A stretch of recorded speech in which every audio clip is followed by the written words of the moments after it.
Quel est le point commun entre les tentes d'un campement de clandestins à Paris et l'achat d'une maison des médias gauchistes? Réponse, leur mécène, Olivier Legrain, millionnaire qui a mis sa fortune au service des clandestins et de leur soutien. Olivier Legrain est né en 1952 à Paris. Élève au lycée Buffon, il est diplômé des mines et de l'École nationale de la statistique. Ses études achevées, il rejoint le groupe Rhône-Poulenc, puis rallie le groupe Lafarge. À partir de 1997, il supervise la création d'une branche de matériaux qu'il va racheter, notamment avec l'appui de fonds anglo-saxons.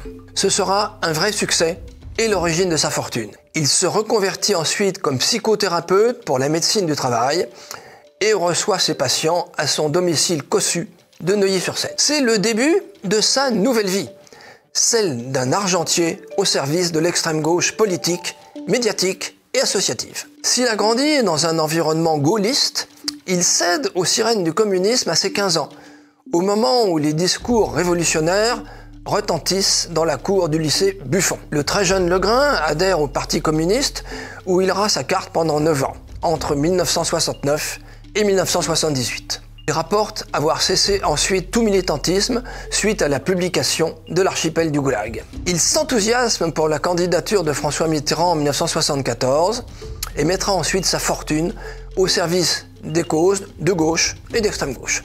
Le soutien apporté aux associations est massif.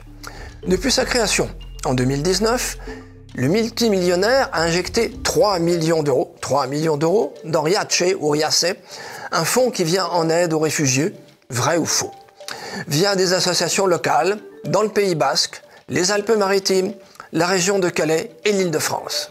Il pèse de tout son poids financier en 2018 afin que le navire Aquarius, complice de passeurs de clandestins, accoste en France. Il soutient les médias militants, l'hebdomadaire de gauche Politis, qui sera pris en flagrant délit de trafic de faux papiers pour des clandestins, le mensuel Regard ou les médias en ligne Basta. Avec son ami Edoui Plenel, il ambitionne de loger des rédactions amies dans une maison des médias avec la bénédiction de la mairie de Paris.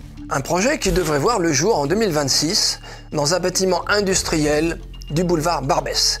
Il figure au rang des signataires de la tribune du collectif Stop Bolloré, qui appelle, je cite, à entraver ce processus à visée réactionnaire en défense de la démocratie et de l'état de droit. Fin de citation. Terminons par une phrase d'Olivier Legrain.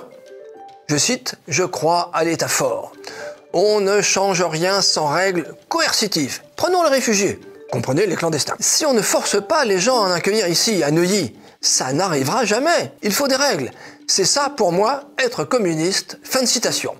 Clandestins et capitalistes de tous les pays, unissez-vous, c'est Legrain qui régale.